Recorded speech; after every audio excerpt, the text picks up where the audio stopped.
आदरणीय पवार साहेब, जावेदजी, साकेत बसलेत,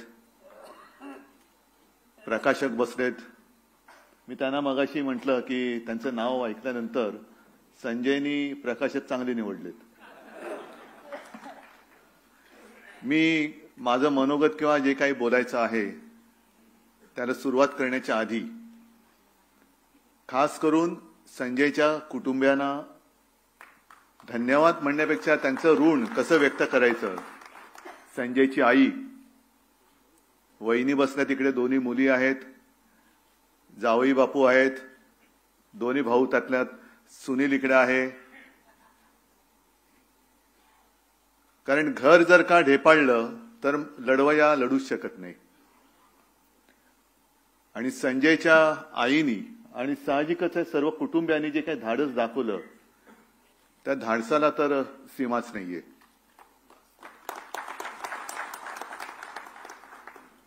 म्हणजे संजयला अटक झाल्यानंतर मी आणि रश्मी त्याच्या घरी गेलो. आम्ही त्यांना धीर देण्याच्या ऐवजी संजयच्या आई आणि सगळ्यांनी आम्हाला धीर दिला. साहजिकच आहे, आयुष्याच्या प्रवासामध्ये अनेक माणसं भेटत असतात, काही सोबत राहतात, कायमची सोबत राहतात, आणि काही संधी साधू असतात, संधी मिळाल्यानंतर पडून जातात. मला असं वाटतं आज आपल्या सगळ्यांची परीक्षा शिवसेना प्रमुख घेत आहेत. आयुष्यावर त्यांनी जे काही दिलं त्यांच्याकडनं कोणी काय घेतलंय हे ते बघतायत. आणि त्यांचंच एक जे वाक्य आहे की 100 दिवस शेळ्यांचं जगण्यापेक्षा, शेळीचं जगण्यापेक्षा एकच दिवस पण वाघाचं जगा. आणि संजय हा माणूस असा आहे की ज्यांनी पुस्तकाचं नाव नरकातला स्वर्ग, जो नरकामध्ये स्वर्ग शोधतो किंवा नरकाचा स्वर्ग बनवतो, तो काय धाटणीचा असेल हे वेगळं सांगण्याची काही गरज नाहीये. शिवसेना प्रमुखांनी आयुष्यभर जे दिलं ते मराठी माणसाला आणि हिंदूंना एक आत्मविश्वास दिला, एक जिद्द दिली. नाहीतर आज मुंबई आणि महाराष्ट्रामध्ये आपली हालत काय असती हे वेगळं सांगण्याची काही गरज नाहीये. आणि कदाचित ते बघतात की खरे मी जे काही दिलं ते खरोखर जे दिलं ते घेणारे खरे किती आहेत आणि भाडखाऊ पळणार किती आहेत. आज जे स्वर्गामध्ये गेलेत त्यांच्या दृष्टीने त्यांना सुद्धा कार्यक्रम बघितल्यानंतर, म्हणजे मगाशी संजय तुझं भाषण चालू असताना जणू तू काही एक विनोदी पुस्तक लिहिले अशा थाटात बोलत होतास. त्यांना सुद्धा हेवा वाटला असेल की अरे आपण सुद्धा इकडे राहिलो असतो. नरक आणि स्वर्ग या कल्पना खऱ्या आहेत, खोट्या आहेत, कल्पना नाही. पण जिथे आहोत तिकडे आनंदाने राहावं. दुसऱ्याला आपण आनंद देऊ शकलो नाही तर निदान त्रास तरी देऊ नये, एवढं जरी माणसाने पाळलं तरी मला असं वाटतं आपण आयुष्य जगलो. आज जे काय आपण बघतोय याला लोकशाही मानायची का हुकुमशाही हा प्रश्न, आणि त्याचं उत्तर हे सोपं आहे. पण प्रत्येकाला, मगाशी कोणी साकेत बोलला की संजय तू बोलला की हुकुमशाह कोणी असला तरी एक ना एक दिवस त्याला जावंच लागतं. आणि हिटलरचंच उदाहरण आहे की त्याला संपूर्ण जग घाबरत होतं. पण संजय तू पूर्वी जे काय लिहायचं सच्चे, त्याच्यात एक तुझा आवडीचा शब्द होता नियती. नियतीने करायची त्याला सांगितलं असेल की सगळं जग घाबरत होतं, तू नाही ना घाबरत, मग घालून घे स्वतःला गोळी. आणि त्याला सुद्धा आत्महत्या करावी लागली. हा हुकुमशहाचा शेवट असतो. आणि या पुस्तकामध्ये जे गेले काही दिवस संजयच्या मुलाखती येत आहेत त्यातले काही प्रसंग हे चर्चिले जातात. त्याच्यामध्ये एक आहे तो अमित शहाचा. मी जर म्हणेन की मला जर कोणी विचारलं की अमित शहा तुमच्या घरी आले होते का, बाळासाहेबांनी त्यांना मदत केली होती का, मी सांगेन मला आठवत नाही. कारण आपल्या घराण्याने, आपल्या वाडवडिलांनी कोणावर काही उपकार केले असतील, उपकार हे मोजायचे नसतात. उपकार हे करायचे असतात पण मोजायचे नसतात. आणि उपकाराची फेड हे कृतज्ञतेने करायची का अपकाराने करायची ज्याच्या त्याच्यावरती असतं. कृतज्ञतेने करायची. म्हणजे काही वेळेला असं वाटतं की कोणाला मदत करताना सुद्धा विचार तर आपण करूच शकत नाही. कारण आता साकेत तुम्ही जे काय सांगितलं की एक कैदी असा होता की याला जामीन झालाय पण त्याला 500 रुपये नव्हते भरायला, नाही येत. काय करायचं या गोष्टीला? 500 रुपये म्हणजे इकडे करोडो रुपयांचे भ्रष्टाचार चालू आहेत आणि एका बाजूला तुरुंगातला कैदी 500 रुपये नाहीत म्हणून तुरुंगात खितपत पडलेला आहे. ही जी काय पद्धत आहे, लोकशाही त्याला म्हणायचं नुसतं आपण, पण एकाधिकारशाहीने चाललेलं आहे. मला आठवतंय अनिल देशमुख माझ्या मंत्रिमंडळातले गृहमंत्री होते. असं कोणता देश असेल की ज्या देशामध्ये मुख्यमंत्र्यांना अटक होते, केजरीवालना अटक झाली, सोरेनना अटक झाली, गृहमंत्र्यांना अटक झाली.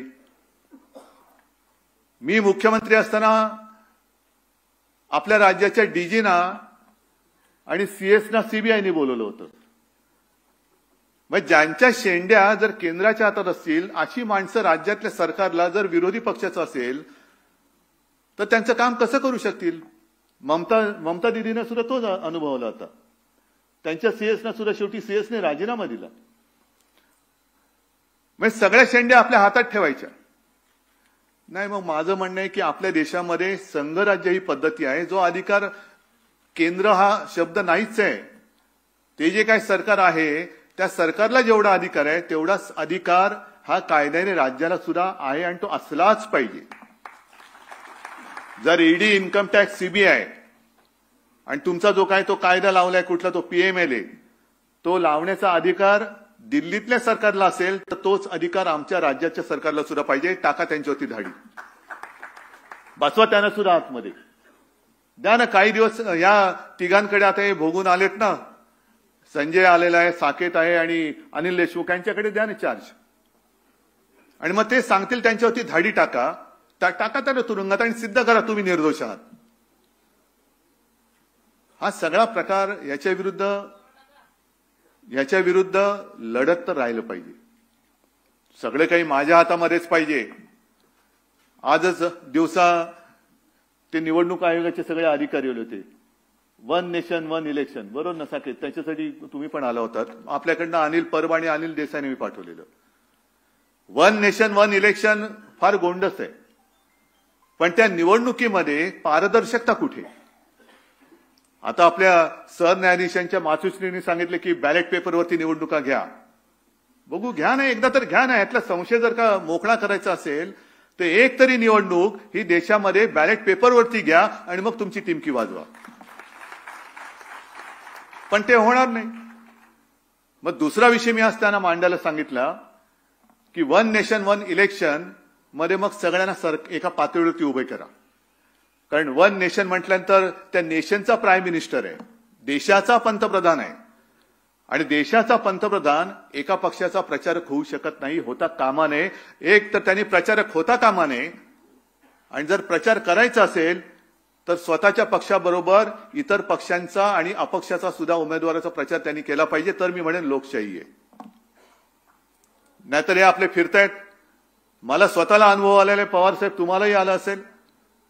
पंतप्रधान उडतायत म्हणून एअरस्पेस ब्लॉक करून ठेवले. नाही, तुमचं विमान उडवायचं नाही, हेलिकॉप्टर उडवायचं नाही, रस्ते ब्लॉक करून ठेवलेत का? पंतप्रधान येणार आहेत.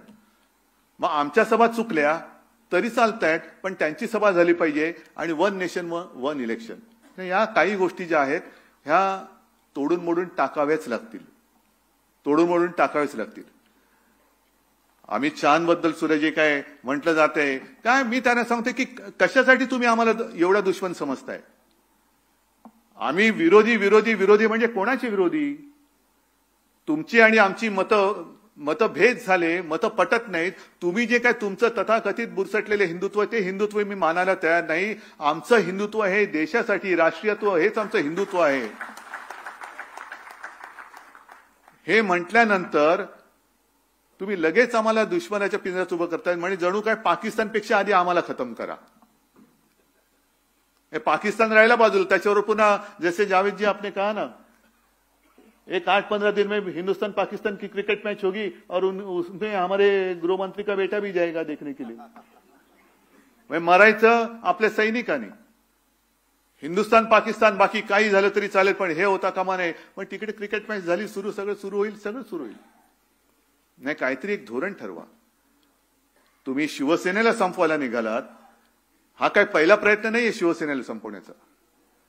आता संजय, तुझ्या पुस्तकात जो आर्थर रोडचा जो उल्लेख आहे त्यावेळेला म्हणजे 69 साली शिवसेना प्रमुखांना सुद्धा येरवडा आणि आर्थर रोडमध्ये ठेवलं गेलं होतं. त्यानं सुद्धा 100 दिवस तुरुंगवास झाला होता. आणि 69 सालची परिस्थिती तर फार भयानक होती. सीमा प्रश्नाचा विषय होता. मोरारजीभाई उपपंतप्रधान होते आणि ठरलं असं होतं की मोरारजीभाई येणार, त्या माहीम चर्च आणि बस डेपोच्या मध्ये त्यांच्या गाड्यांचा ताफा थांबणार, एक निवेदन त्यांना देणार शिवसेनेतर्फे, शिवसेना प्रमुख आणि सगळे शिवसेनेचे नेते, आणि ते निवेदन घेऊन हे भुरकन निघून जाणार. शिवसैनिक जमले होते. मला आठवतंय कारण का तर त्यावेळेला जी आमची गाडी होती अँबॅसेडर, त्या गाडीमध्ये मी आणि माझी माँ होतो. पण त्या गाड्यांचा ताफा आला आणि न थांबता तडातड उडून, म्हणजे आपले एक अशोक तरंबेळकर होते, त्यांना फोटोग्राफरला उडून गेले. आणखीन एका शिवसैनिकाच्या पोटावरनं त्यांचं चाक, गाडीचं चाक गेलं आणि तुफान लाठीचार्ज सुरू झाला. मग अश्रुधुराच्या नळकांड्या, सगळं काही एकदम जणू काय असं युद्धच पेटले तिकडे. मग आम्ही गाडीत बसलो आणि घराकडे निघाल्यानंतर त्याच वेळेला, म्हणजे रात्री किती वाजले होते कल्पना नाही मला, पण शिवसेना प्रमुखांनी मला सांगितलं, माबाई माझी बॅग भरून तयार ठेवा, उद्या सकाळच्या आत आम्हाला उचलणार. आणि सकाळ झाल्यावरती बघतो तर पहाटेच्या वेळेला शिवसेना प्रमुखांना अटक झालेली. सगळे शिवसेना नेते तुरुंगात, अनेक शिवसैनिक तुरुंगात. म्हणजे शिवसेना ही जवळपास 3 महिने नेतृत्वहीन होती. तरी सुद्धा शिवसेना ही नुसती राहिली नाही, तर तरारून उठली आणि त्याच्यानंतर सत्ताधारी झाली. आणीबाणीच्या वेळेला सुद्धा तेच झालं. म्हणजे आणीबाणीच्या वेळेला सुद्धा रजनी पटेल होते. म्हणजे हा एक योगायोग आहे. मोरारजी देसाई, रजनी पटेल, आत्ताची सुद्धा हा एक योगायोग आहे. हे शिवसेनेच्या आडवे का येत आहेत? शिवसेना संपवाविषयी यांनाच का वाटते?